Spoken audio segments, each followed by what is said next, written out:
Welcome to National Arts. I'm Mike Baker. Our guests this week include artist LeRoy Neiman, who's combined fine art and fiction in his first book called Monte Carlo Chase. There are lots of good things that are really for the senses. And they should be high-priced and they should be hard to get, because when you get them, they're special. And I want my work to be like one of those elements that comes out of our culture. We'll also meet humorist, musician, and scholar John Eaton, who currently tours through the Smithsonian Institution and whose recent White House concert drew rave reviews.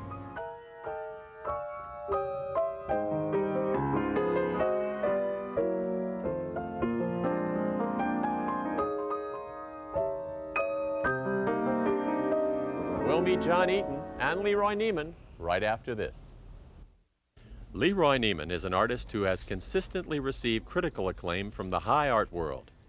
What then prompted him to venture into the untested waters of fiction with his first book, Monte Carlo Chase? I'm a kind of a painter that, I'm a narrative painter, I guess you could call me, pretty much. And you think in words. And over the years when I've been working on this, doing different paintings and watercolors and drawings on the Riviera, this thing kept accumulating. The images kept accumulating and the thoughts kept accumulating. And then I've had experiences that provoked me to write it in the first place with art dealers. There are good art dealers and bad art dealers. There are only good artists. You realize that? We're the good guys all the time. Sometimes you get a good dealer and you're lucky. But there are some scoundrels. And we enjoy them very much because they can give us subject matter and the pursuit of this globe, this crook art dealer that I was pursuing took me to a very nice playground to do it. Would you consider yourself to be the avenging force in this book? Yeah, I am, really. I mean, I wouldn't go to that extent, but if I could find myself doing that if I was more adventuresome. Your book seems to be unique in the sense that it combines fine art with fiction. They're both together anyway. Fine art is a matter of imagination, and there's a vague unreality about it. There is a reality that the artist works with, but it's a fantasy. And Monte Carlo is a fantasy in itself. The Riviera actually is.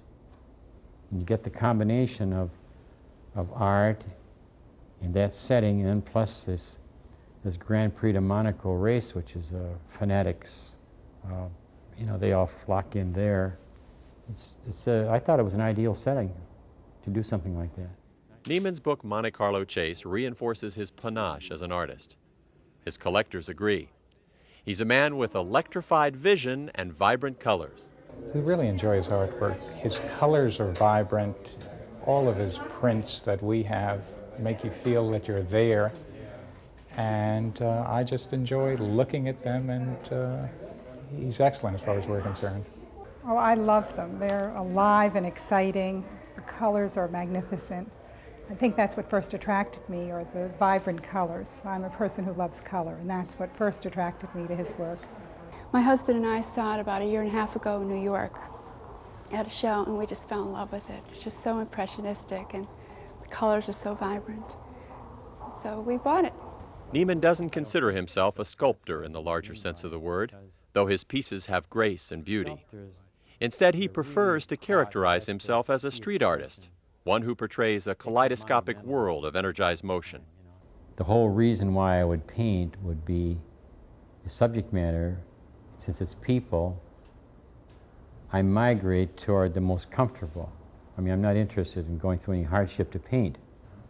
I had enough hardship in my early years just getting along, cutting through the problems of becoming an artist.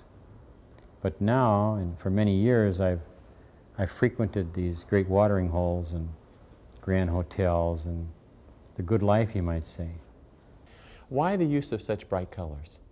Well, first of all, it came from the art itself, from the Fauves and from the abstract expressionists and from the expressionists, German expressionists and all these people. Big influence on me.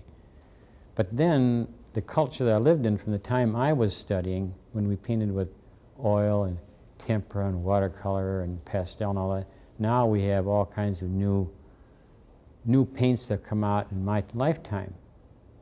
Plus the elaboration of neon colors and all the dyes and crazy lighting that you get. Look what the rock and roll world gave us in color. And if somebody's going to go to a rock and roll concert, a young kid or something, and have that explosion, and then have them probably find something exciting in your work is quite a compliment. Lots of times they don't, incidentally. Would it be safe to say then that your work is an amalgamation of a number of masters? Yeah, but then, in the end, your personality and your character is what should glue it all together. And I think sometimes if you get all these things too, you can end up with a little potpourri that doesn't work. And I don't think that, it's just like saying I'm gonna, like if this book now, I'd say, well, the next story I'm gonna write, since it's my first, will be better. You can't decide you're gonna do something better.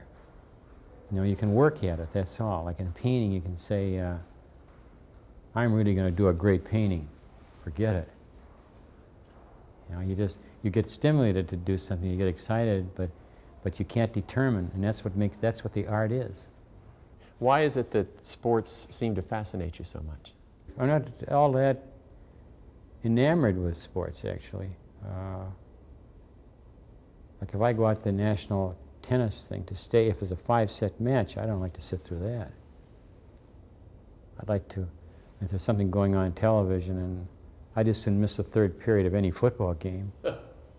Why bother? I should miss most of the basketball game. The fights are exciting because you got to, if Tyson, somebody like that, you got to be there right at the, you better be alert. But you can tell about the third round what's going to happen there too. And even if some guy does get cut and the other guy gets excited because he sees the blood, something might happen. But if it hasn't been a good-looking fight, it's still not worth looking at a hell of a lot. So in essence then, what you're looking for is the essential moment. Yeah, the point of, it doesn't matter how good a guy looks making a basket or how good Gretzky looks, you know, making all of his goals. Is at particular times when these great superstars come through, not all, and I think that's great, they don't always do it. They strike out at crucial times, and Strawberry's always striking out when he can win a game. But every once in a while, not more than once in a while, he does something that nobody else does. When he hits the home run, the ball travels a longer distance, and he does it with a certain grace and arrogance. Someone conservative might buy your book or perhaps one of your works of art because, in a way, they want to live vicariously through it. Well, it's for two things. I think any good sports writer, let's say, is he's proven, the sports writer has proven their worth by telling us what happened at the game the day before. If you were there, that's exactly the way it happened. If you weren't there, that's the way he's telling you. That's what really happened. And there's something about that my work is for people who have been there, who have been to Monte Carlo, say, that's exactly the way I remember it. That's exactly what I'm looking forward to going back to again. Or if it's somebody's dream, it measures up to that element of fantasy that art is really for. The beauty of something. Pat Oliphant has sketched him, and Mark Russell has described him as a fine Bordeaux in a supermarket of Gatorade. How does John Eaton react to this? Well, I could cop out and say, you better ask him. But Mark is an old and dear friend. And like everything he says, even though it has a humorous surface, there's a serious intent. And I think he was, in a very nice backhanded way, saying that even though I am an entertainer, that I have, there's something a little different, a little classy about what I do. And having it said that way it gives it a certain credibility that it doesn't when you say, well, I'm really an educator, you see, and not just a mere entertainer. After graduating cum laude from Yale, you turned from a highbrow way of life to playing jazz. How do people feel about that? Well, we can't pay any attention to what those people say. 30 years ago, when I made my decision to go into the performing arts, to go into music and entertaining, it caused me some anguish because, of course, you're doing something unconventional, and many of my friends were somewhat appalled. Others were very supportive of what I did.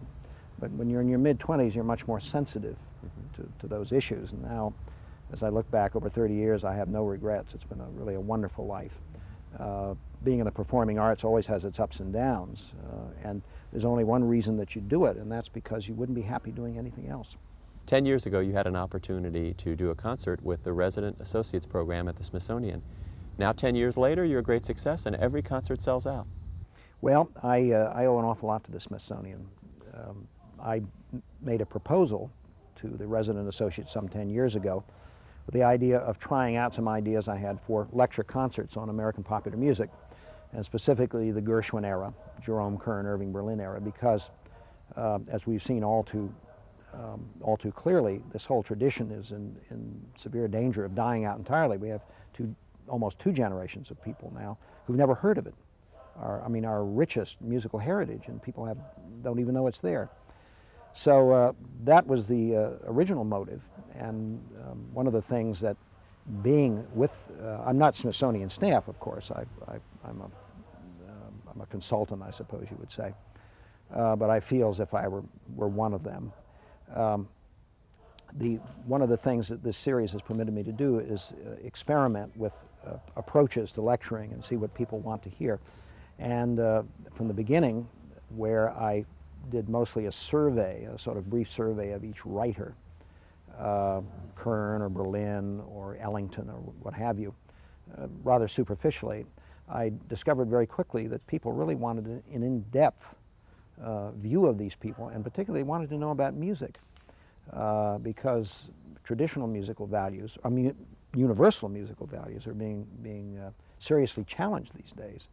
And nothing much is sticking. I mean, for all that we can say about rock and roll, none of it's sticking. None of it's sticking. So it's not any kind of permanent cultural phenomenon. And so people want to know. They're anxious to know why this is happening and what's happened to music. They need to be reassured. And so I consider that part of my job. I know, John, you do a wonderful presentation on Irving Berlin.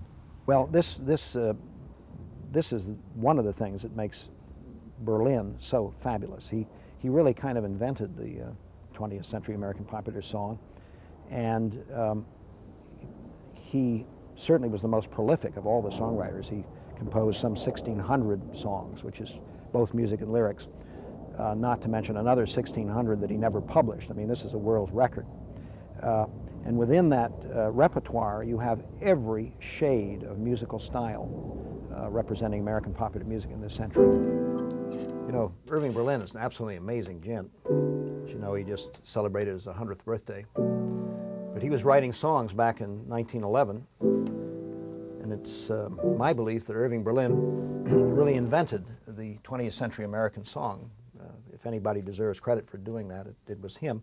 Of course, in 1911, he had his first hit song, his Ragtime Band.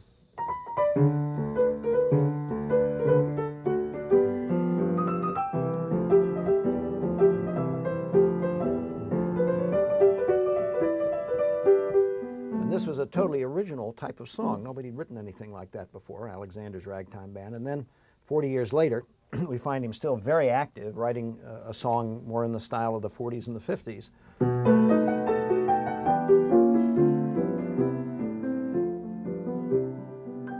It was a song from a show called Call Me Madam. And the name of the song was The Best Thing for You.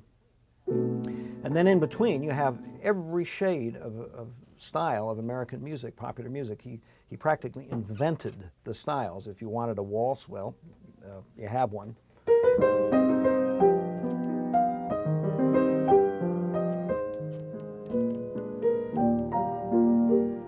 here's the type of song again that Berlin practically invented.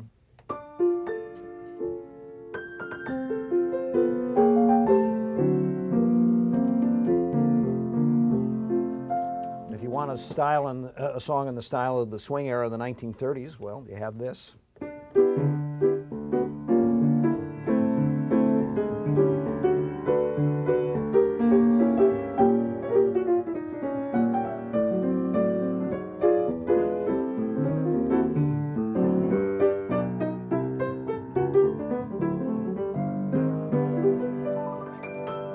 Berlin also wrote all his own lyrics, and he was a wonderful lyricist. Even though he only had a third-grade education, he understood what lyrics were about and how the words should follow the music.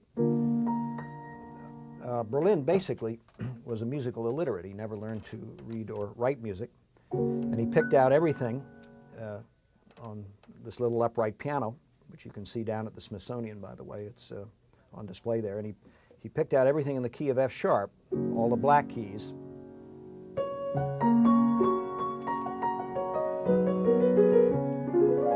Some people think F sharp appealed to him because the black keys stick up further. I don't know, but anyway, that was his key. And then in order to transpose, since he could only play in F sharp, he had a lever attached here under the keyboard, which moves to the side, moves the action to the side.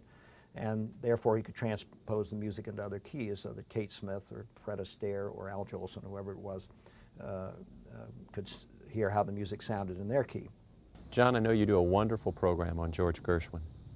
Well, Gershwin is just absolutely special. There was an awful lot of genius distilled in a very, very short period. And part of the mythology of Gershwin is what might have happened had he lived. But I think Gershwin perhaps is more real to people today than almost any other composer. I mean, he died in 1938, 37 actually, because we just celebrated the 50th, or honored the 50th anniversary of his death last year. There's something about Gershwin which is perennially appealing to people. It's the energy, and there's always something to discover in his music.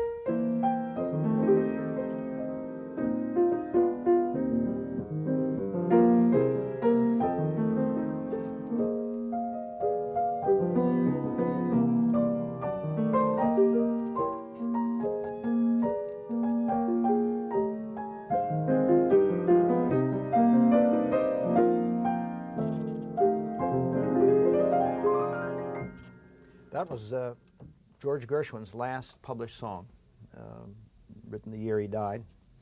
And George Gershwin's been dead for 50 years. Doesn't seem possible. He died in 1937, the age of 38, tragically young.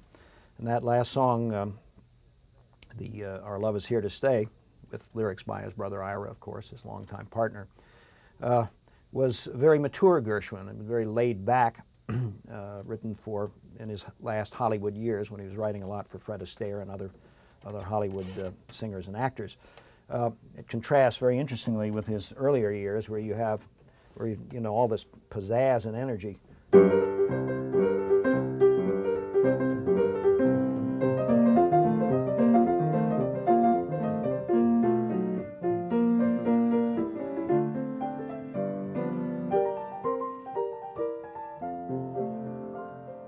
Gershwin encompassed a tremendous amount in his short career. I mean, he wrote songs basically for less than 20 years, and his development was he just took off right from the very beginning when you consider that he wrote The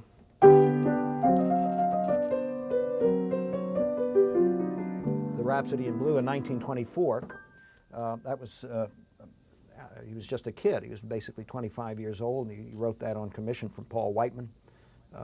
Basically wrote it in less than a week. Apparently, he conceived of the piece on a train trip from Washington to Boston, just went up on the train. And in between, of course, there were all sorts of Broadway shows, wonderful tunes.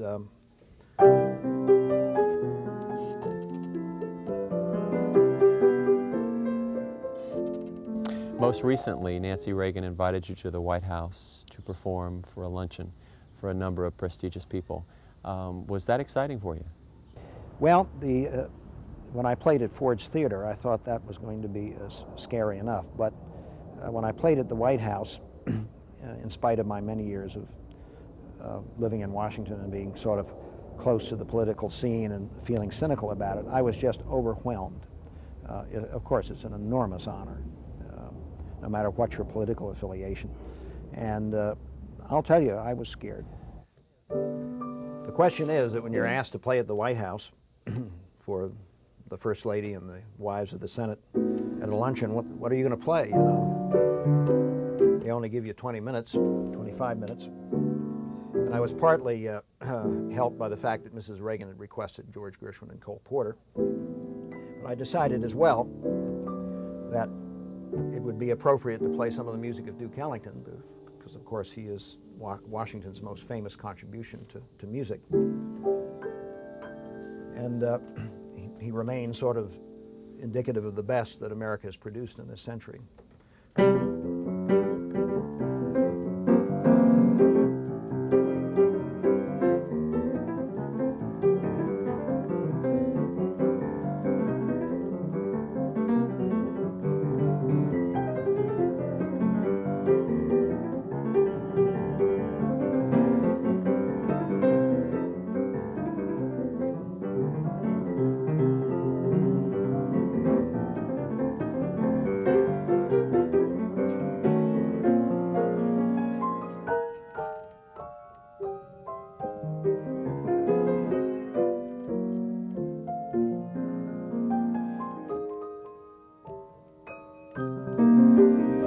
You've recorded 5 albums. All of them have been critically acclaimed. Was there one particular comment about your work that you remember? Well, I have had some very nice comments, but I think the one that I value the most is one that Nat Hentoff, you know, who of course in his early days was a very substantial jazz critic, and now of course is a social commentator and writer on all subjects. But I picked up this review in The Nation, and I suddenly saw it was about me. And Nat Hentoff had said that John Eaton is the bemused master of about the whole spectrum of jazz language. So I took the year off. Now you can live all your life and not get a compliment like that. It was really wonderful. That's it for National Arts. Thank you for being with us. And until next time, remember, art was meant to be appreciated, so be a part of it.